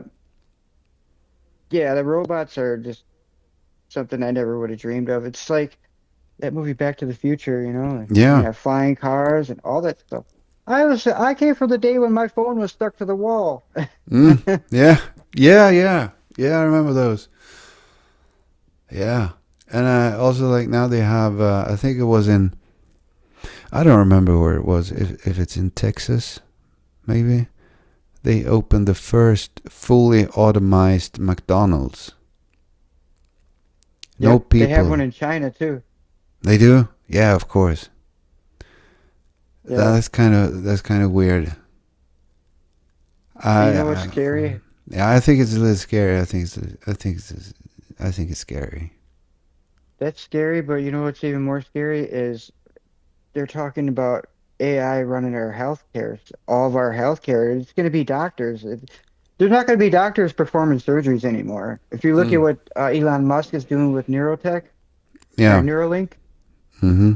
they have to use these robots to perform the surgeries because the human hand can't do it, and they're working on scales that are so small. Uh, they're already talking about making vaccines with AI.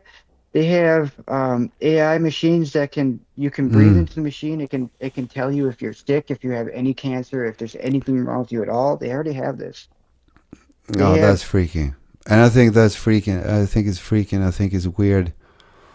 And I think it sounds like a bit like an excuse to implement AI more and more in every aspect of society because I mean, like you said, only AI can do it because the human hands can do that kind of surgery. And then I would question what fucking kind of surgery are we talking about that would be needed? Why would healthy, if people are spiritually aligned, uh, I don't believe anyone would need any medication. I don't believe we would need the big pharma. I don't believe that we would need that many surgeries. Maybe unless someone is in a car accident and need a reconstructional surgery on a hip or something like that. But instead of striving for fixing what is broken, if we instead shift our focus to make our human beings to be as functional and healthy as possible, I don't see why we would need surgeries at all, or medicines at all, and why would we need some AI intelligence to slice up our bodies? It just doesn't make any sense to me. well, they're using AI to 3D print human organs. So like if you have a bad Mm. heart, they're going to be able to 3D print you one. They've already done this. Mm. They're using human brains. They're growing human brains and turning them into computers and using the brain as a computer chips. Mm. They're doing all kinds of Wow. they're doing all kinds of crazy stuff, man. Yeah, that's freaky. I wish I had a list of it because I research it. Not only do I find it on Facebook, but then I go Mm. and do my research on it and make sure that it's real. And there's a lot of stuff going on in all these universities that Yeah. we would call science fiction today even, but it's actually already real. Yeah. It's just not released to the public. Yeah, and I bet that the stuff that is still like in that hasn't been like that they're still like developing like pilot projects and stuff like that. I can't They even say that imagine what kind of technology they're using. they're It's using quantum scary. entanglement. Yeah, The yeah, spooky effect quantum entanglement particles. yeah. That they're going to use that to replace the internet. Mm, And it'll be more secure because that way you have one particle that's linked to another particle over there, and there's no way to tap into it in between. mm, So they transfer yeah. information that way. Yeah. Yeah, I got a bad feeling about that. I don't believe that's a good thing. Well, Nah. the way Yeah. I the way I look at it is this: I can't control what is actually happening out there, but I can control how I feel and think about it. Yeah. Yeah, I think it's a lot about control. It's like everything is closing in on. I mean, it's quite obvious that social media and other platforms are configured in a way to catch your attention and to control your dopamine release from your brain. Oh yeah, And that's a very sinister thing. I believe that is there's nothing good about that at all. Like Facebook, for instance. I know that it works this way. If let's say if I post a picture, and let's say that I have 10 friends, and all my 10 friends see this post at once when I post it, and they all like my that picture, so I should have 10 likes. But what the algorithm is doing then is it holds a couple of the likes, and maybe it shows that 2 likes on my picture, and then I see 2 likes on my picture, and I get a little dopamine release in my brain because it makes me feel good. And I was like, wow, Nikki and Jenna is liking my picture. I love that. Wow, that's so cool. No one else? No. And then I put my phone back in my pocket, and then maybe half an hour later, Facebook has released 3 other likes. But the Facebook users, my friends, they have already given the like, but they're being held back by Facebook. So I take my phone again, and then I get 3 more likes, and now I have 5 likes, and I get more dopamine release in my brain, and go like, wow, that's amazing. Now, whoa, I got 5 people on my picture, whoa. And that becomes an addiction. So what happens really is does. that I put my phone down in my pocket, and then I want to take it up and see if I got any likes, and I put it down and I take it up, and this is just one of many of hundreds of different mechanisms that are deliberately configured in a very sinister way to keep your ass attached on your phone, to keep your ass dependent as possible on a particular platform. And when stuff like that, learning about stuff like that, gives me a little head up, because everything that is technology, and especially when they involve more and more AI and supervision stuff, they're monitoring what you say and everything is. It feels like it's about controlling consciousness to point humanity in a certain way, and it has got. I mean, when you go back, really way back in time, it was when the newspapers first started to come into print. That was a huge thing because people weren't used to that.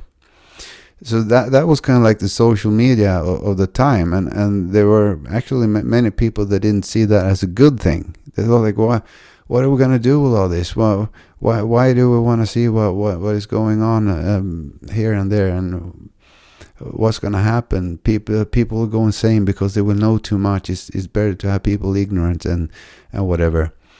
And then after newspaper, then came the radio, and that was a little more closing in on our consciousness. And then we have news narratives for the first time, other voices speaking to us, and we're listening, and that's just suggested truth that is presented, and we take it in, and it shapes us a lot in many different ways, good or bad.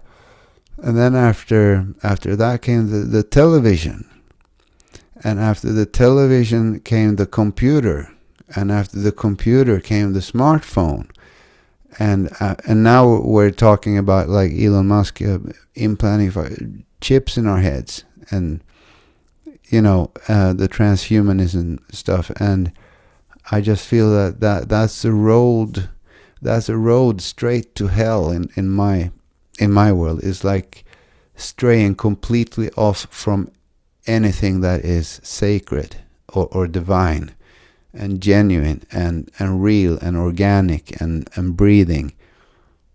It's like I don't want technology in my body.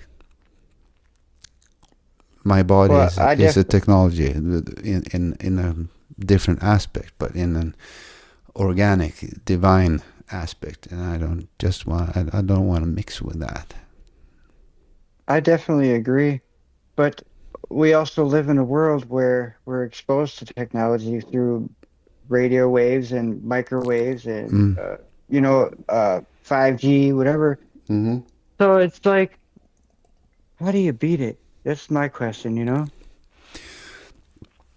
Yeah, my answer to that, my hypothesis, I should say, that would be that people come to realize that the way things are the way they are, but things are the way they are because we allow them to be the way they are.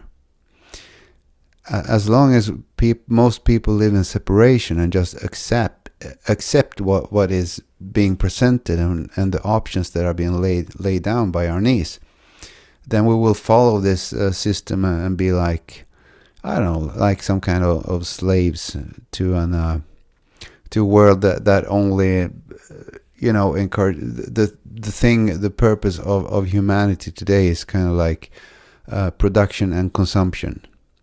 That's like the cycle of commerce, and we're basically just stock as human beings. But it can go on for as long as we allow it, because it's just a handful of people. It's like a powerful elite, whoever they may be, but they're not legions of millions and millions. They're a handful of people, and there are many, a few old family names that most people are familiar with, that are associated with high power and control. And if everybody would just get together and in some kind of unification as human beings, and not live in separation and act and think in your own little corner, but to like get together and just then there's no power over anyone. The only thing we can be led like rats on the streets is because we allow it to be so. Let's say big companies like this world biggest soda producer, they buy up like land in third world countries, and they take the water away from the people who live there, so they don't have any drinking water because they want to make sodas. And then they produce this soda, and they put vending machines there with soda in it for the natives to drink instead, because there's no drinking water. And then they drink that toxic shit that is just unnatural chemistry and sugar and corn syrup and God whatnot. And they get sick, and they get diabetes, and they get heart disease, and they die. And that's legal. And the only reason why that is legal is because we allow it to be legal.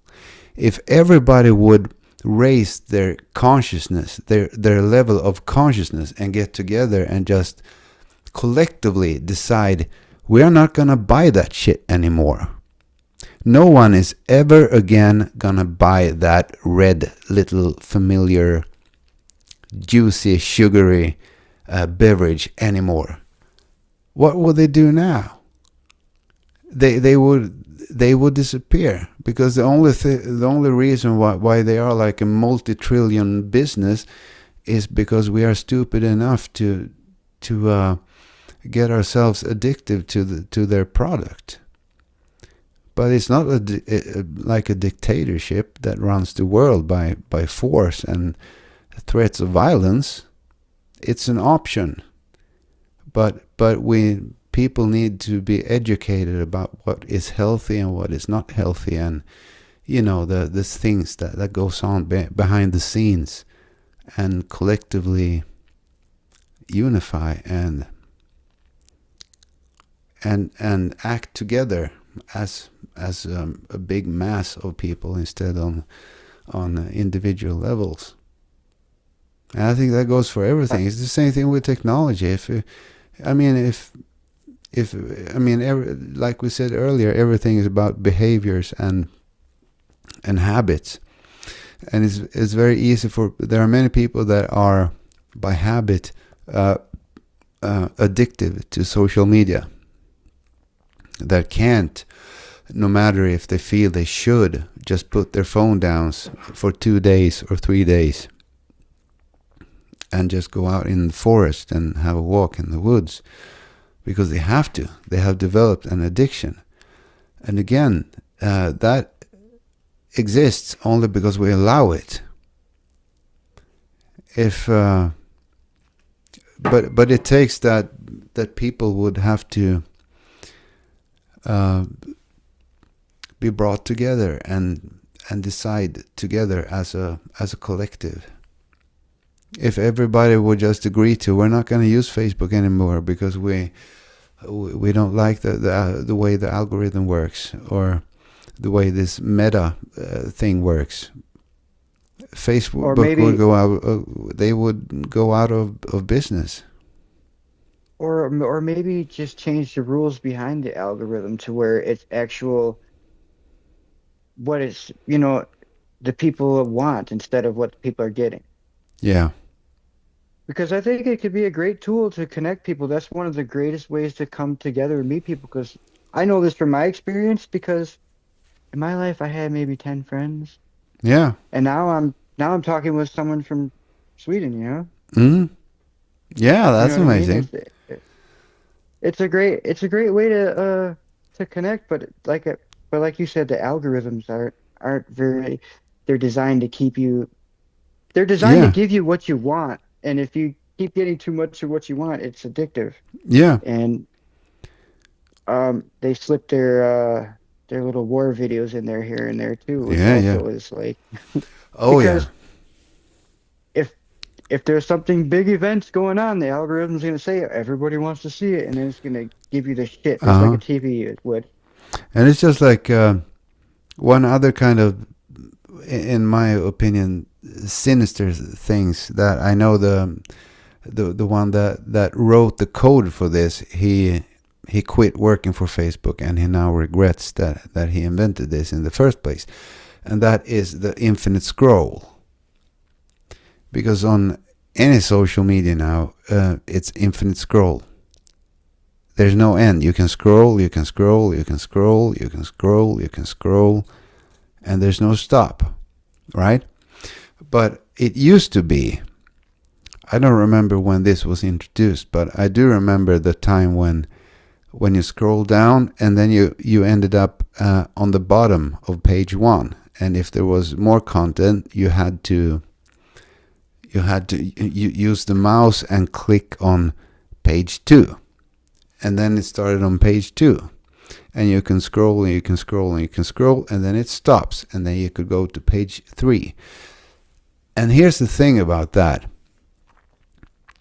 What happens then is that you will automatically come to a point where it stops, where you will have a moment to reflect.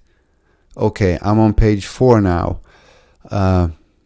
Should I keep going on page 5, or maybe I should do something else for a moment? It's the same, but when it's an infinite scroll, it never ends. That is really a very, very sinister way to create addiction, because that is what it's all about. They want to keep your ass online for as long as possible. And what better way to use it than to remove these little pauses by, coming to the bottom of the page where you have to there's no more to see now. Now I need to make a choice. Am I going to keep watching the next side or the next page or not? It's like, let's say if we would take a glass of wine. When you drink a glass of wine, you have your wine and you drink it, and maybe you're talking to your friends, so you're not really thinking about what you're doing, but suddenly you notice that there's no more wine in the glass. That's when you can have time to make a conscious choice. Like, oh, I drank my wine. Should I pour myself another, or did I have enough? But if you would have a glass of wine with an endless amount of wine, and you're in your conversation, you're in your distraction with whatever you're doing, and you're sipping on your glass, it's very likely that you would never notice when it's enough. And that very easily creates an addiction. And in that case, you would probably drink your wine until you passed out, shit-faced on the floor. And that's kind of like the deliberate mechanism behind the infinite scroll to begin with. And again, this is just another of hundreds, if not thousands, of little, very, very cunning functions in most social media platforms. So, the one idea I had, I don't know if it'll work or not, but I just thought that everyone has a cell phone nowadays. There's no reason why we would have to vote, at least in America, vote for a person to make your laws for you. We could all vote for our own laws individually, and we could address these kinds of things like you're talking about, like the infinite scroll and these algorithms. Mm-hmm. Each individual person will be able to vote on every single law and everything that goes on in society, instead of having one person that you vote for run into office and then control your country and does whatever he wants after that. You know what I mean? Yeah. That's a direct democracy, but we would be able to have instant access with their phone. Hey, we're thinking about changing this in America today. You guys want to vote on it? Pops up on everybody's phone. Boop, you got your vote. Yeah. There you go. That's just an idea I had. I don't know. I think it's a good. Yeah, that sounds reasonable, I'd say. Because I was trying to think of a way to get around having a government that just is in fully control, when we can have more of a say about the people's say of it, instead of who got elected, Yeah, and I feel like if because that's what it has come to now. In the past, you could choose if you wanted to have a phone or not. You didn't have to, because you could still do errands, governmental affairs, whatever you could do without a phone. But today it's like you need a phone. There are certain things, at least here, that you can't do if you don't have a cell phone.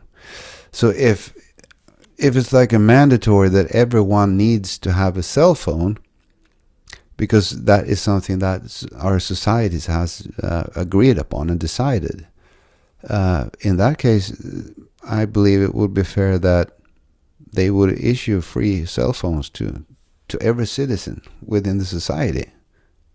Because it's not my choice as a human being.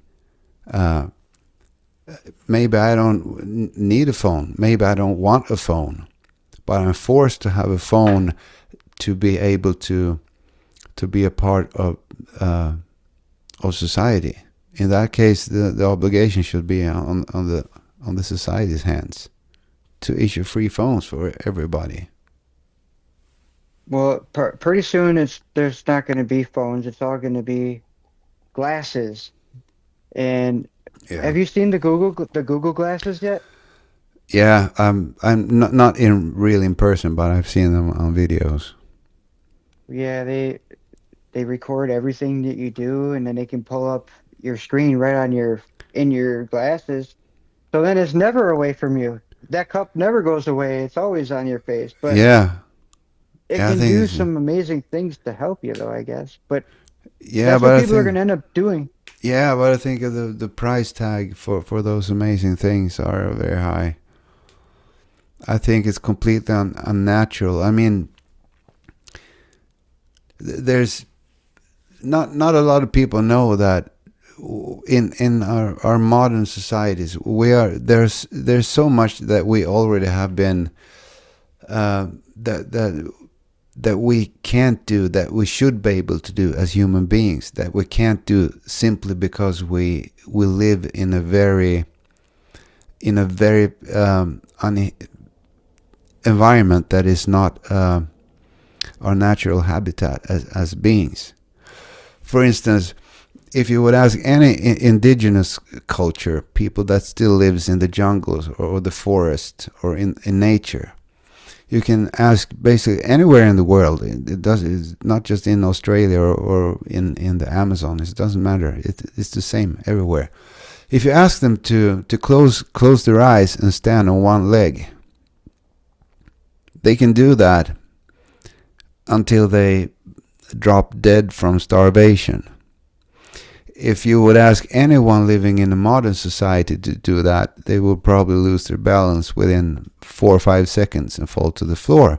And that's simply because we don't learn to develop our balancing skills walking on flat, hard surfaces, which is what we do since the day we're born. Everything is a flat surface. We got pavement on the streets, we got hard floors indoors. Everything is completely flat, hard, and unnatural, and that has a price. And the price is that we don't have good balance.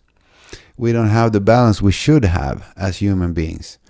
And another thing is the eyesight.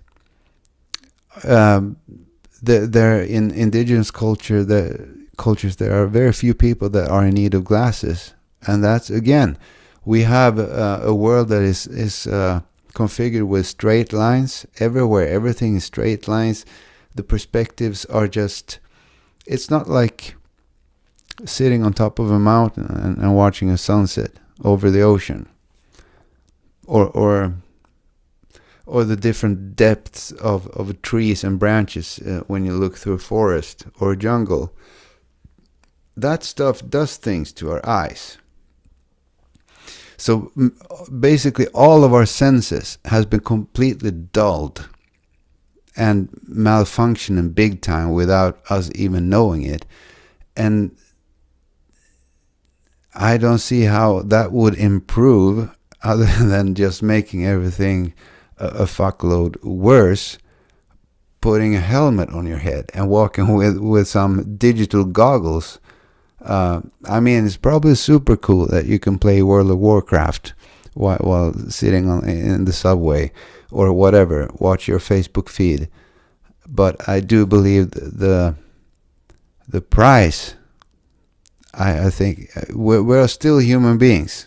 We are still organic beings, biological beings, and I think that would just drain whatever is left to drain from our physical beings. I can't see that as something. It's hard for me to see that as something positive. Yeah, I definitely see. I see your points behind it, definitely. But there's some benefits, but it's gonna, like you said, it's gonna be at a risk to reward, I guess. Yeah, You could risk losing this.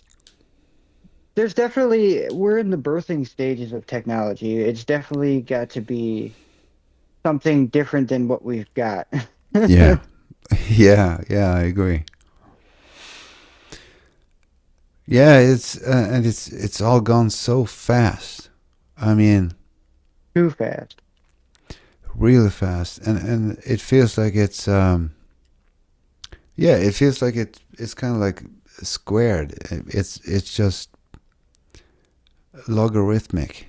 It's not a linear curve. It's just really snowballs. I mean, look at what it was like when our generation grew up with that old Nintendo games and stuff like that. And we thought that was amazing technology. I Yeah, remember I when my remember dad. that. I remember when my dad got his first cell phone. It was not even called a cell phone back then. At least not in Sweden. We called it a car phone because it was something you had in your car, and the battery was like a big suitcase like this, like super heavy, and I was super stoked. I told all my friends, like, you know what? When my dad goes to work, he can make phone calls from his car. And they would be like, no, no way. Yeah, way. I thought it was super cool. And that's like, yeah, just look at the world today. Yeah. Yeah, it's changing faster than I ever would have imagined. That's for Mm-hmm. sure. Yeah. But like I was saying before with other people and like how I changed my mindset on other people and the people changed, I believe in our hearts that we can do the same thing for our reality Yeah. and with technology. Yeah. Yeah. Just apply some modesty to it, I think would be good. Definitely, definitely identify things for what they are, but just know that they can change. Yep. All right. Wow. We've been on for 2 hours and 15 minutes. It's been epic. You weren't lying when you said this is going to be epic. Yeah. Yeah, I agree. This is epic. It's really an epic first episode.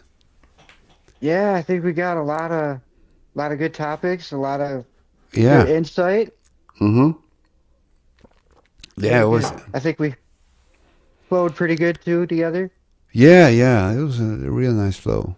And yeah, we should do this again sometime. We definitely Definitely. should. Yeah. I'm always available, so All right, cool. Well, I thank you very much. It was amazing to have this conversation. thank you very much. And you know, it's to me, it's amazing to have such a strong connection with someone that's so far away in such a different culture, Yeah. and to like, you know what I mean, to be able to Yeah, do yeah, I that. know. Yeah. Yeah, that's the thing where we can thank technology for. This would not have been possible like in the 80s. It would have been a very expensive phone bill that would have been. Yeah, I would have. Mm. Yeah, so you want to wrap this up with your, I think you say it so beautifully, this, you know, have an amazing, awesome. Mm-hmm. Have an awesome, wonderful, amazing everything. That's a good slogan.